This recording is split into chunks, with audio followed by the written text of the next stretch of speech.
Good afternoon. My name is Robert Shapton. I'd like to welcome you all today to our first 2022 webinar. It's actually number 18 in our series. And today we're going to present how the industry is recovering post-COVID, bring you up to date, tell you what the initiatives are, with a particular focus on safety. We'll be providing advice and guidance to you in that area, and in particular in relation to visual aids and recommended best practice for how to deal with the challenges that you have and continue to face as you ramp up activities. Today's format will be a presentation. We have very proud to have Tony Smith on the call. As you can see, he's joined us in spite of only having just come out from a serious eye operation. Hence the cool eyewear. Tony will be on our panel today answering your questions.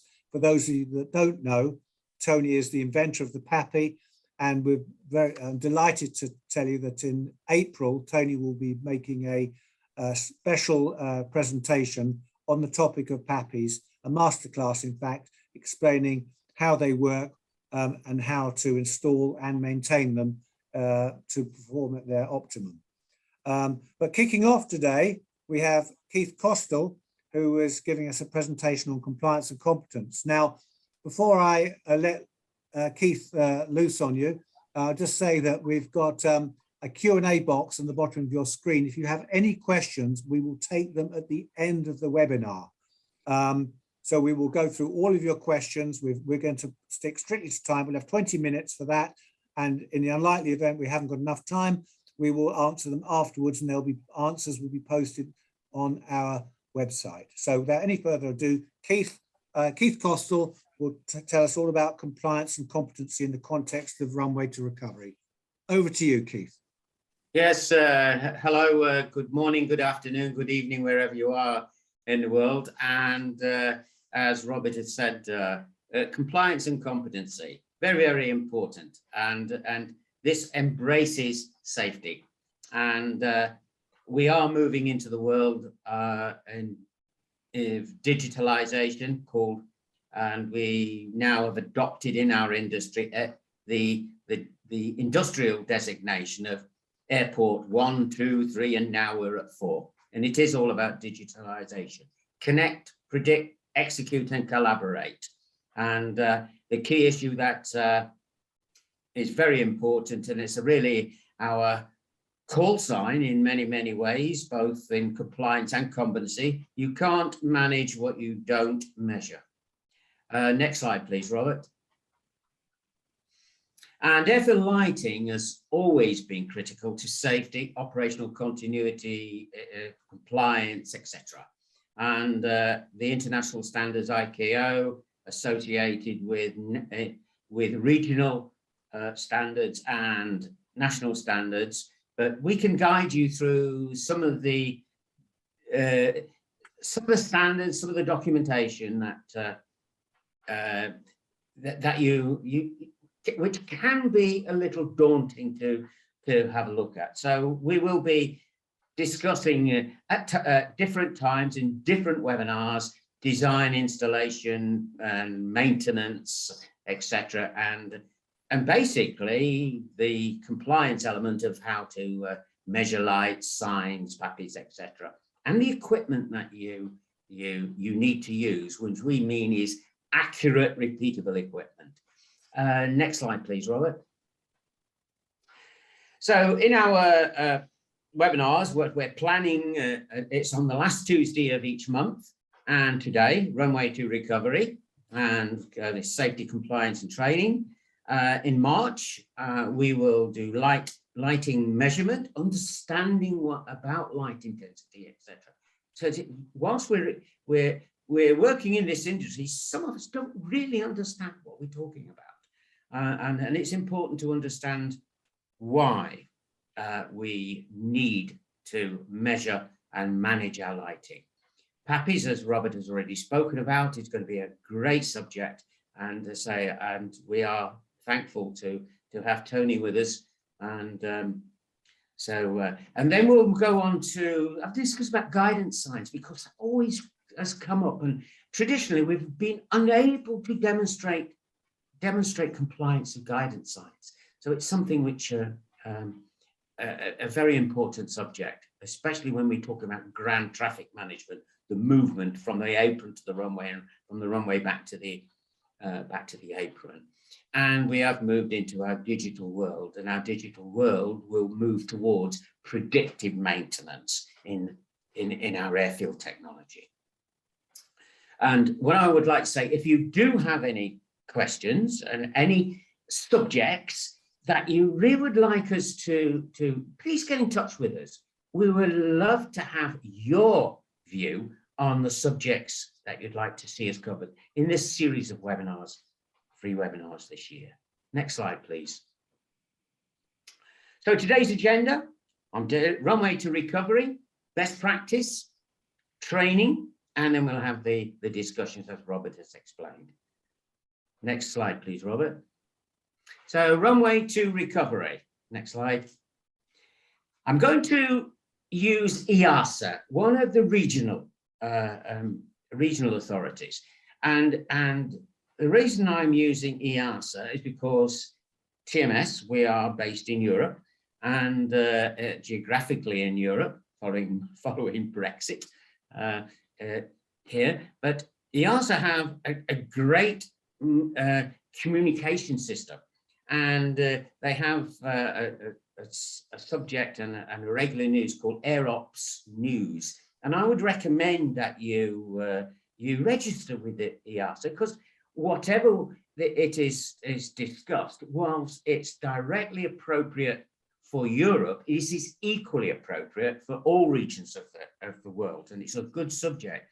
And I would like to bring your attention to documents that they have released on aviation safety and called EPAS, and the document itself is in 3 volumes, which I'm going to briefly explain, but we are looking at the preparing ourselves, going back towards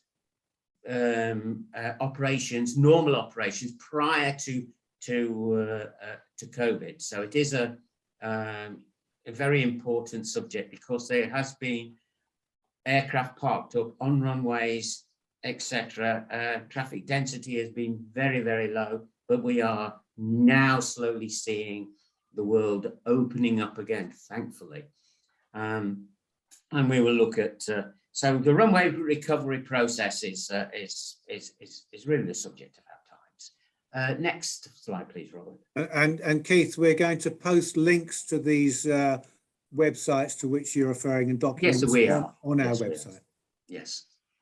What I'd like to say, where are we today? I'm going to use the key issue. Now, if you go up there, where Robert's just moved we've just moved our pointer, look, compared to 2019, prior to COVID, we're still only in the region of 70%. And of course, this is changing daily. So if you look at the either the ICAO sites or for us, the EASA site, then you can get the various information associated, but that's really the summary. And further down, you'll see right away across the bottom, they will see like the top 20 airlines. And it very interesting, when we look at this slide and going back to this slide, you will see it is, generally speaking, the low-cost carriers that have now really ramped up the most when it comes to flight densities, etc. Next slide, please, Robert. So I've just extracted out for 1 week, week on the 3rd to the 9th of February, 2022, and this is a European, and that it's pretty indicative of the rest of the world. But going across Europe and going from Europe to transcontinental, intercontinental, then we're around 9% up per week, so we are increasing in terms of across our region. But you'll see that internationally, the intercontinental, we are still pretty stable. So we're still a long way back from our international travel. Next slide, slide, please.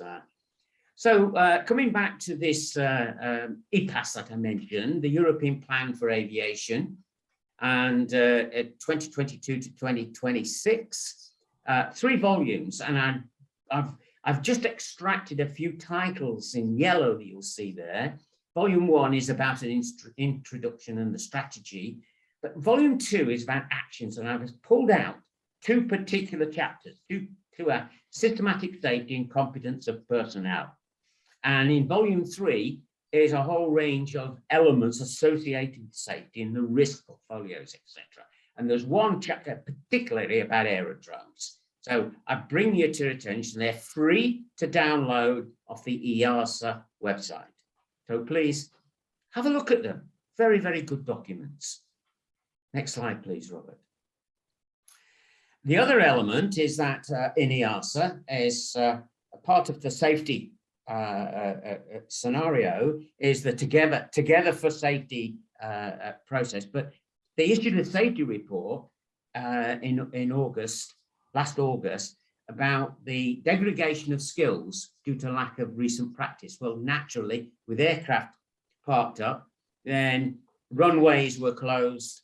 So runways that have 3 runways were then operated with 1 runway for etc. So the whole infrastructure needed to be brought back into operation, and it is this area there it was identified. Then some persons were laid off, some persons were retrenched totally, others were put onto short-time working, etc. So there has been a degradation of skills and knowledge. Next slide, please, Robert. So let's move on to best practice and safety and compliance. And the way we look at best practice is to put it into 4 major areas. And those 4 major areas is the installed base, the actual equipment that we've got installed in our approach, our runway, our taxiway, and our apron, etc., our lighting systems. And to be able to ensure that they are compliant, we need tools and equipment, including supporting workshops, and enable us to utilize all that equipment and make sure we've got compliance. We have processes, procedures, documentation, etc. And so we need to be able to execute in accordance with those requirements, but also keep records. And those records need to be in real time. And we are in this runway, in this airport 4, we're in this digitalisation world. So we can do it. The tools are available to do it. And of course, in all this element, it's us, the people. We need to have an understanding. We need to have the knowledge, the skill, and the clear attitude to be able to work airside. And why? Well, licensing regulations associated. Your aerodrome has a license to operate at the level that it is approved to do so. You need to conform with processes and procedures and have the evidence to show that the standard practices have been kept, is up to date, and evidence to show operational compliance. Very important, because at the end of the day, what is it all about? You comply safely. Next slide. So what has happened over the past years, a few years really, is that ICAO undertook a safety oversight program, and they identified as part of that oversight that there were some key elements not being carried out in the industry. And so they brought it up in eight clear critical elements called CEs. And I've shown the little diagram that you can see on there. Have a look at it afterwards, very important. Have a look at each one of them and look at Annex 19. This is defined in Annex 19. So next slide, please, Robert. I pulled out on, for the terms of best practice and safety, three of those 8 critical elements. Critical element 4, 5, and 6. And you will see from the diagram, 4 is about a lack of qualified technical personnel. 5 is about the technical guidance, tools, and information, etc. And 6 is about licensing and certification of our airports, because we need to make sure we meet those requirements. Next slide. So basically, as we return to full operations, who is making sure that we are doing our job? It is your local authority. So your local civil aviation inspector is watching. So we are talking about safety, we are talking about compliance, we are talking about competency. And the 4 bullet points you'll see on this slide: competency of persons, management and maintenance activities, the overall safety requirements. And if we're talking AGL, one element of safety is electrical safety. We have voltages in excess of 1,000 volts. So it's important that we understand and we work within those procedures. Next slide, please, Robert. So basically, when I look at this aspect of best practice, why are you looking at it yourself? Are you getting a third party, an independent person to have a look at it? Because sometimes you can become so close and you don't actually, we often say you can't see the wood for the trees. It's a little statement. And sometimes you are too close to it. So perhaps a technical audit or a survey is appropriate. We can offer that service for you as an independent, because we are totally independent. We are not aligned to any organization. So an audit looks at those 4 elements I spoke about earlier, looking at the AGL system as installed, the tools and equipment, the documentation, and the personnel. Those 4 elements subdivided, and we have the capability, the people, and the tools to be able to help you in this respect. Okay, so next slide, please, Robert. So here, look, something, Robert, maybe I'll bring you in on this one. I think it's a good one for you to, because when we're looking at compliance, then from your perspective and your company, then you have a whole range of tools which enables us to measure and check compliance. Yes, thank you, Keith. Yes, to achieve the required results, you need to have a combination of competent people, which Keith has been talking about. You need to have the tools to do the job. You need to, you need to have the equipment that is up to date and functional and fit for purpose. And then you need to have processes to follow. So for those competent people to follow with utilizing the tools and equipment that they're provided with. But the key to this, the glue that puts it all together, is training. Otherwise, it can all become rather disjointed. It's very important, that if you have the equipment, you use it, that you use it in the right way, and you understand why you're performing the task, what the desired results should be, and how to achieve them. And this is what we're talking about when it comes to recommended best practice. So, are your processes and procedures documented? Are they fit for purpose? Of course. Is your equipment fit for purpose? Is it the right? Have you got the right tools? Are they accurate? Do they work properly? Have they had their necessary maintenance, including the planned preventative maintenance that many of you yourselves would have to perform on the equipment to look after it properly in life? And this all comes back to asset management that we're talking about in a moment. And you need to have digital records, coming back to this digital age point that Keith's talking about, to ensure and to evidence that the planned preventive maintenances, active actions are carried out. So that could be your daily inspections, it could be cleaning your lights, it could be torquing your lights or carrying out a photometric test. Faults should be faults that, when they're observed by the equipment or through a visual inspection, need to be recorded and then actioned, and that maintenance should be recorded to evidence the fact that what the faults were and what has been done about them to fix them in a timely fashion. This is a requirement. If you look in your under your licensing agreements, in your airport manual, you will have all these processes and procedures documented. And it's important you don't just do the work, but you can evidence the fact it's been done, because that will be required, those records will be needed as part of an airfield audit or an inspection. But it covers civil, mechanical, electrical, and photometric measurements to demonstrate and evidence compliance, to show the airport is operating safely, and to give you the information to manage your airfield assets, because as Keith said before, you can't manage what you don't measure. You need those measurements. So it's all here. It's all to measure the compliance of your safety critical visual aids. An example of how you manage your assets. Well, first of all, if you look at the definition of asset management, it's a systematic approach to safety, compliance, and realization of value from assets that an airport is responsible for.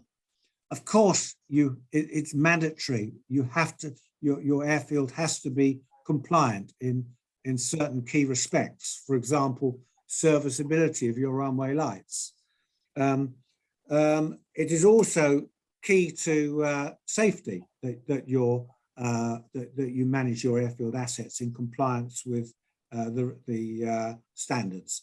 But we're in a real world now. Many, in fact, most airports are commercial enterprises, and there's always a focus on the bottom line. So as important and necessary as safety and compliance are, you also have to realize the value from your assets and manage those assets in the most efficient manner. And you can't manage assets without the records, without the information to actually evidence the results, and then use those results to improve your performance. An example of that would be utilizing MARMS, where we've developed our portfolio from photometric testing to measure the performance and serviceability of your inset and elevated runway, taxiway, and low-level approach lights, to MARMS cleaning equipment to clean the lights, to clean the lenses in the most efficient manner and a timely way, to MARMS Engineer, which is used as an asset management tool, incorporating features such as the electronic torque wrench that not just measures that the light is torqued correctly, but also how loose it was when you started to torque it, so you can identify hot spots and use that information to manage your maintenance or preventative maintenance process. And then very important, the TMS training solutions, which Keith was going to be talking on more in a moment, so that we can actually train airport staff and designers and installers how to implement their solutions in specific regards to visual aids in a most efficient and effective manner to provide years of reliable service. And then finally, the MARMS dashboard, key performance indicator dashboard, which is used to provide the information to airports to help them manage their assets. But within MARMS Engineer, we provide a map that identifies all of those assets, both visual aids. So here's an example of taxiway lighting with the and also which you can record all of the faults. It integrated with the MARMS photometric services to record any photometric faults recorded from a MARMS test, to assist. There's a scheduling module to schedule the repairs of any lights that fall to a maintenance or unserviceable level, and to record what work is done, where and when, and then reports to show the incidence of faults, where they occur, how frequently, their nature, so that you can actually manage those assets. And we will be presenting in further webinars in this series, case studies from airports as to how they use asset management information to optimize the performance of their runway. So an example will be at one airfield where the maintenance was becoming almost weekly on a certain runway, such that they determined it was time to implement an LED solution for that runway, because the function halogen lights had clearly arrived at the end of their useful life, as could be shown from the records and the measurements we were taking. So there are many examples of this, but we'll cover this in a specific asset management webinar in future weeks. And finally, the key performance indicator dashboard, which I mentioned earlier. And here's a splendid example from Brisbane, where you can see that all of the runways are serviceable, all the tasks are performed. There are no faults in alert status, and they're a shining example of how an airfield should manage their assets. And as I said, we will be looking at a particular case study presented by an airport further down this webinar series. So back to you, Keith, because as I said before, the glue that holds the competence, the tools and the processes together is of course technical training. Over to you. Okay, next slide, please. Then, well, training basically, when we're looking at and talking about, we want to achieve competence, and competence is knowledge, skills, and attitude, which I've mentioned earlier. And a very nice picture I think you'll see on here is, we don't choose people for their skill, we choose them we hire them for attitude, because attitude is a key issue. We can give people knowledge, and then we can train people to apply that knowledge upon demand, and that's the skill which I've mentioned earlier. Next slide, please. And what I'm introducing now is our training agenda. So I've been very open about this training agenda. This is our planned training that you will see. Now, if you go onto our website, you can click on and find out more detail about each of these trainings. So we have a pretty full training agenda for airports, for individuals, and for key customers who want bespoke training, and throughout this year. So we are exceedingly busy, and we'd love to be busier. So as we look at this runway to recovery process. So this is our training agenda. Have a look at the website. Next, and we also have a training brochure, a description brochure, which we make available to you if you would like a copy sent to you by email, or you want to have a look at it on the website. On the left-hand side of your screen, there is the front page, and this is the description from 2022-23, and inside is the definition of the CBTA, the competency-based training, in accordance with ICAO guidelines. Then it's done in phases. So Robert, next slide, please. So CBTA training, competency-based training and assessment. Now, very interestingly, during the pandemic, ICAO released their third edition of their document 9981. Now, 9981 in part 2 then has now mandated that all persons involved with aerodrome operations shall receive appropriate training and assessment, and records should be kept. So it's clear guidelines. It is mandatory on you now. And many people have said in the past, oh, that's quite expensive to do training. Yes, it is. But if you think training is expensive, try an accident.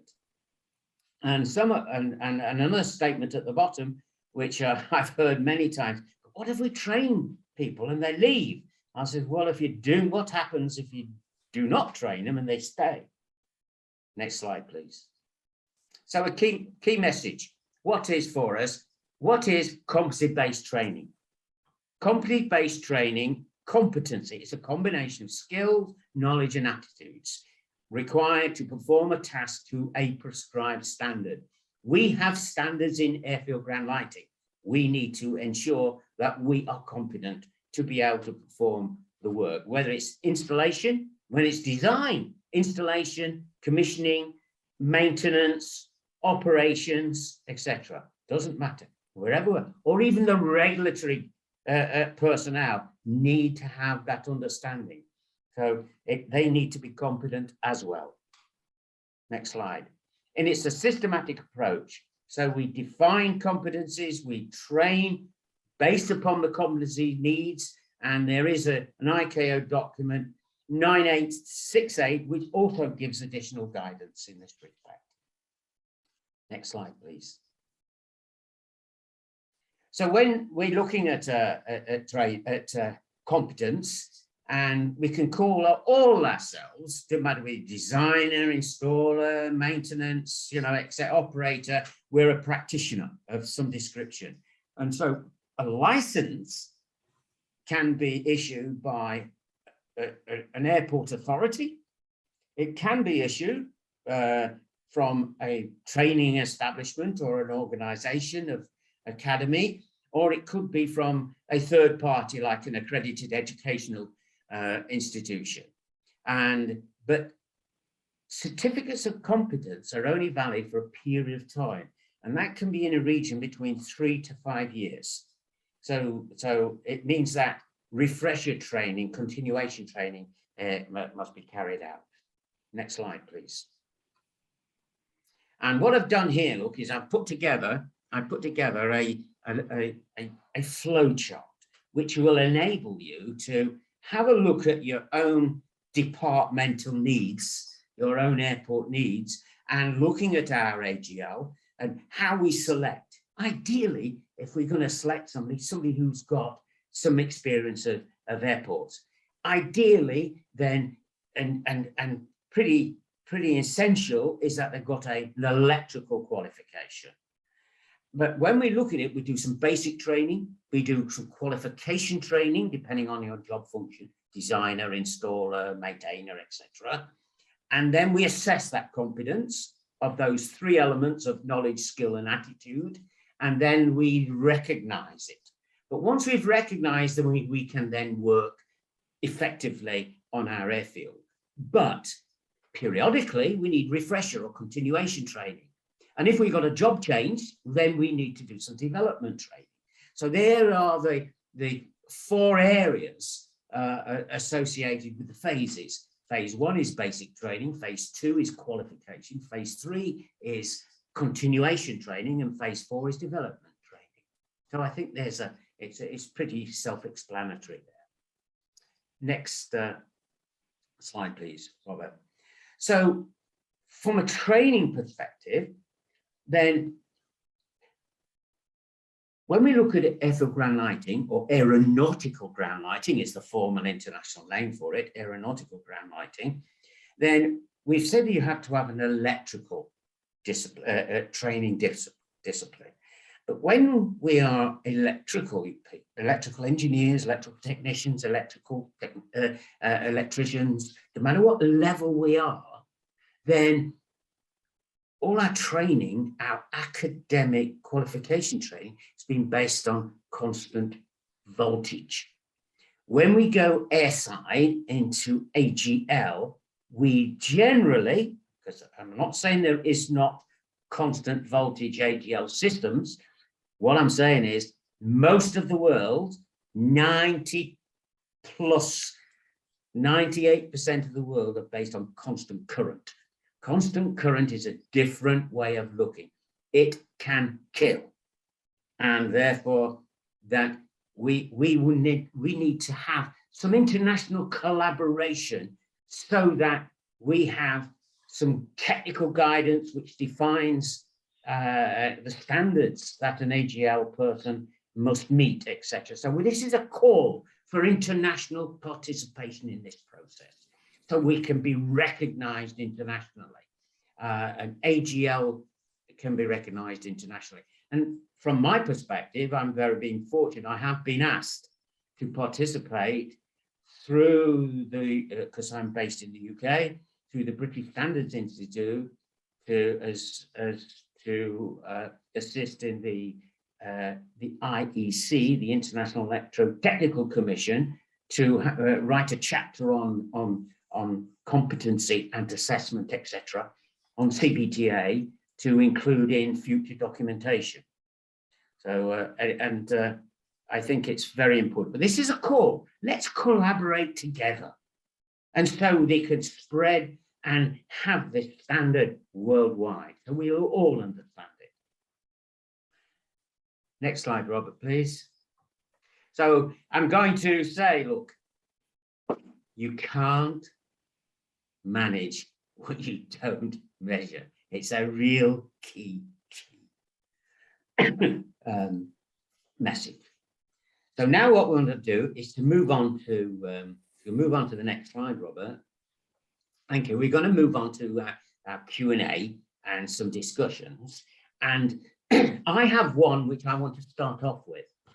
I have one, and I want to start off, and I'd like Tony to participate in this answer from your experience, Tony. You know, in your previous role, is that just today, and it's quite ironic, but just today I've been asked guidance signs. When we look at guidance signs, whether they are the mandatory guidance signs, but I'm really talking about the advisory guidance signs when I am I've been asked this question, is the use of letters that we put on guidance signs. I know you have spoken about it in the past in our previous webinars, but when we're looking at the letters, the use of the letter I, the use of the letter O, the use of potentially maybe the letter X, would we designate taxiways using those letters? And if so, why? And if not, why not?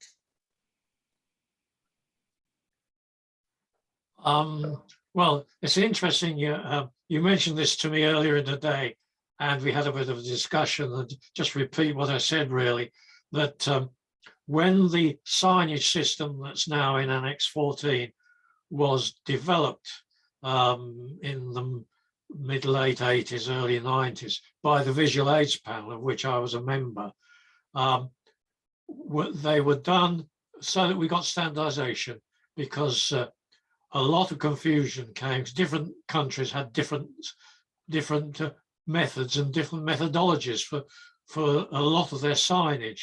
And when we got this all completed, I remember one pilot saying to me, "Thank goodness, now I won't get lost on the airport," because one of the most adrenaline producing things when I land at an airport I don't know well is inadvertently getting onto an active runway.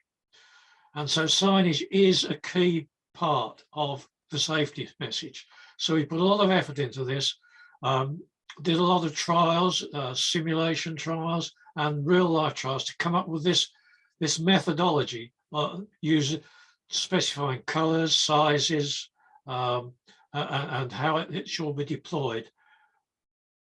But honestly, we gave no thought to any problem there might be in using any one of the letters.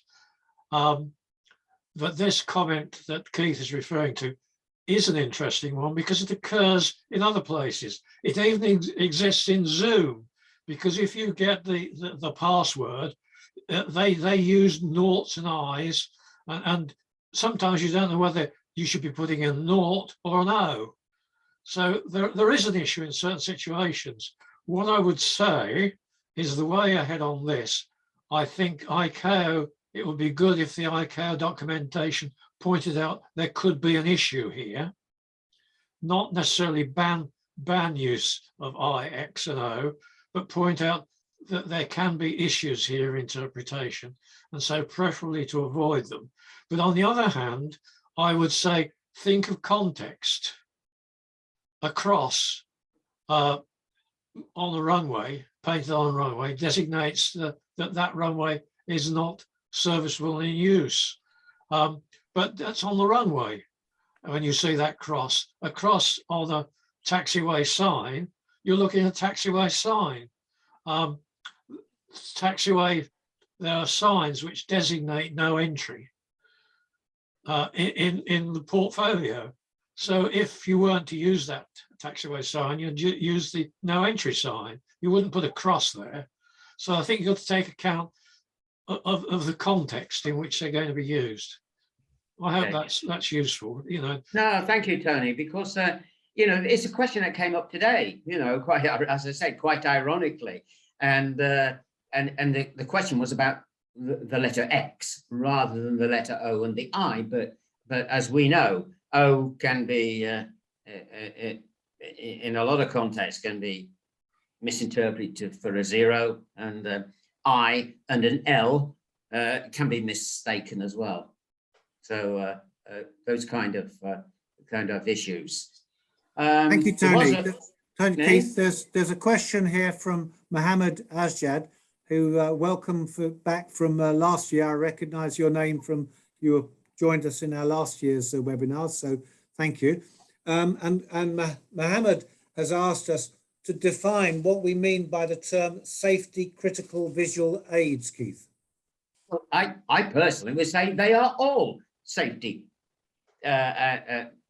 critical visual aids. So we have our approach lighting system, we have our runway lighting system, we have our taxiway lighting systems, and we have our apron lighting systems, all of which contribute to safety. So I personally put them all under the same umbrella. They are all safety critical visual aids in different elements. When we're talking about approach lighting system, it's for a pilot to align up with the center line of the runway. You know, so that we've got a correct approach.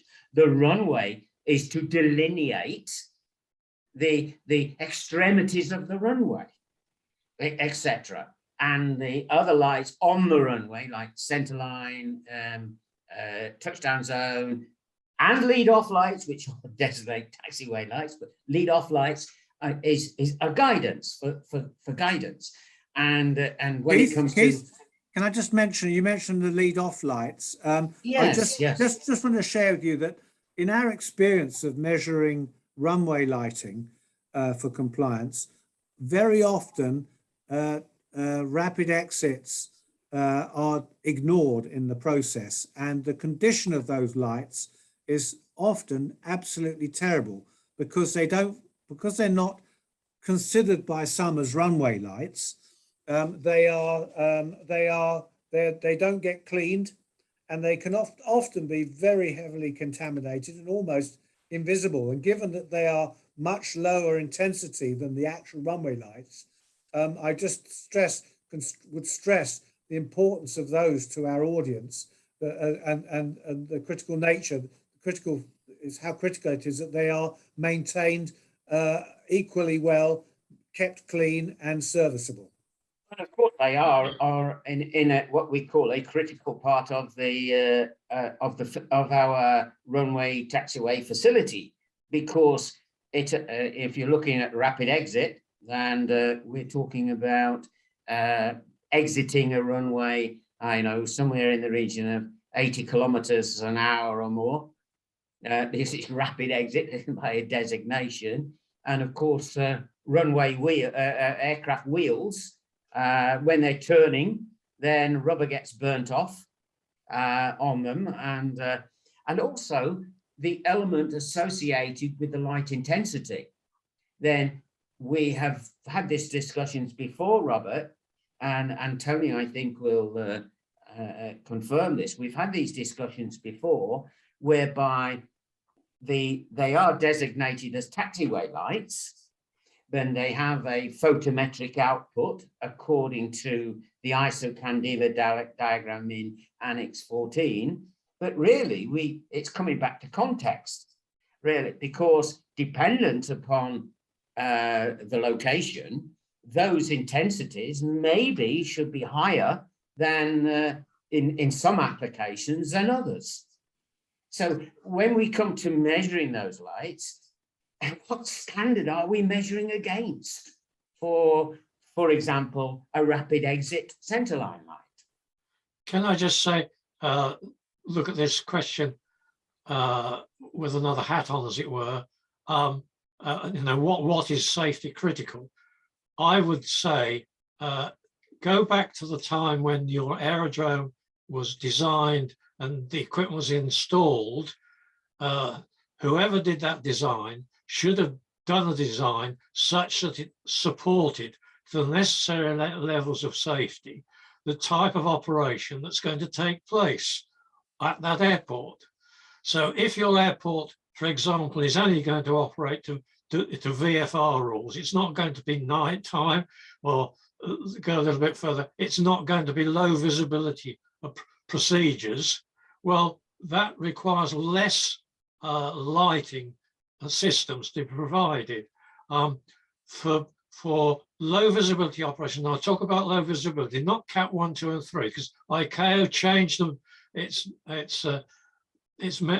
wording about 20 years ago because confusion, and there was a massive accidents because people mixed up what is needed in visibility and linked it with category. I won't say which runway, but there was one runway which was lit and marked according to the landing criteria on that runway, and yet they are enabled to quite legally to taxi in much lower visibilities. And because of that, there was a terrible accident because the visual aids were inadequate for those low visibility taxiing operations. So, the good airfield designer takes all this into account, and then with the agreement of the regulator says, these are the visual aids. If you're going to do those operations, these are what you need. They then become, I would say, by definition, safety critical. And also, I just mentioned, and we didn't get round to discussing it, but the sign, so the PAPIs as well obviously are a safety critical aid, and I guess you probably incorporate the beacon, the airport beacon in that as well. But right, so moving on to the next question here from Sudhir N. Sorry, I don't have your full name. Could be Sudhir, but apologies for that. Your question is, what is the alphanumeric font used in signboards, stand identification, WSG and WSG boards, WGS boards? I personally would need to double check that. So I wouldn't like to answer straight away. Maybe Tony could give us some, but Robert, I think you may be from your, because I'm a clever, because I know how to use Google, I have to say, I don't know if this is 100% correct, but it's plausible to me that there is no official font stated in ICAO, so there's no official national standard. But the most common in use at airports are something called Frutiger, Frutiger, and which was designed originally for Charles de Gaulle, and Helvetica, which apparently is not recommended, but is in most common use because of the problem is it's closed aperture in its format. But so there are these various forms that are used, but certainly this is an area where I think that we could look for standardization in our industry, because that's what people want. I think again, a bit of having the background history, we did discuss what font should be used when we were doing the signage work, and as a working decision, if you like, what within the group we sort of assumed we would use Helvetica. Right. Okay. But it was never, and perhaps there's an error there. It was never put into the SARPs. Perhaps it should be. I think Helvetica does the job well. obviously, one would need to take advice from people who work with signage if you had any doubts why you couldn't use Helvetica. I mean, there are many other places where the font is specified and considered. Road signs is a classic example, and while we were doing our work, we read quite a lot of stuff from the road transport industry and the departments of transport as to signage and size of letters and so on. They've got good documentation you can look at, regulations and so on. But I think if you wanted a guideline, I would say use Helvetica. It will do the job very well. Right. Okay. Thank you. Thank you, Tony. There's another one, Robert, that I noticed from a question from Clive Snook at AGOTS, human behavior. Now, I did mention on training elements associated, this is a question of knowledge, skill and attitude. Under attitude, of course, is the human factor. And the human factor is really a major issue. And I was very interesting last night. I was looking on LinkedIn at an international airport in the UK. Then the guys were going out on the airfield to do maintenance work in pretty horrendous storm-like conditions. Now, that in itself, as we all know, we would prefer to go out in the daytime, in the beautiful sunshine, you know, and what a lovely job it is. But when it is cold and wet and you're tired, it's dark, it's not as easy to work and be efficient. So the attitude, the human behavior, the factor is a very, very important thing. And I think that Clive has brought up the question. He says, should we have mandatory training for people who are working airside associated with this? And I tend to agree with him. It is a really important attitude is a key issue. I completely agree with you, Keith, and thank you for that question, Clive. And in a related topic, there's related to this is another question from Mohammed Asjad, who's asked, at present, is there any process of certification of AGL maintenance personnel with the UK CAA? For example, people, but broaden that worldwide. For example, personnel involved in commissioning and maintenance of PAPI. I can answer that. The answer is no. And there is guidelines, there is recommendations, but if you compare the AGL practitioner, the person, the technician or engineer that is dealing with AGL, we have to look at what is AGL used for today. It is not just solely a visual aid that we use for approaching the runway, for landing on the runway, and for following a roadway, which we call a taxiway, to and from the runway. Then we use as part of surface movement guidance and advanced surface movement guidance. But the people that look after advanced surface movement guidance and the equipment, other equipment that feeds into it, like ground movement radar, the comms, etc., the air traffic services, electronics personnel, is mandated for them. But in AGL, it is not mandated. I'll get back to in the formal answers, Keith, but I do believe there may be one or possibly two exceptions I've come across for national operators in the world, and I believe, and one of those is Transport Canada. I believe through the good workings of the guys out there, and Canu and Murray Ames in particular have come up with a standard have come up with some requirements for competence in the area of airfield lighting. I will check that out, and we possibly I'll put some information on Well, this is where we've got to, this is where I said, well, I've got a call out. I've got a call out to our industry. And I did in my last slide on training. Yes. We have a call out. Australia have issued an advisory circular based on this subject. Canada has been very proactive, as you quite rightly say, in the same way. But when we look at it collectively, internationally, it's not.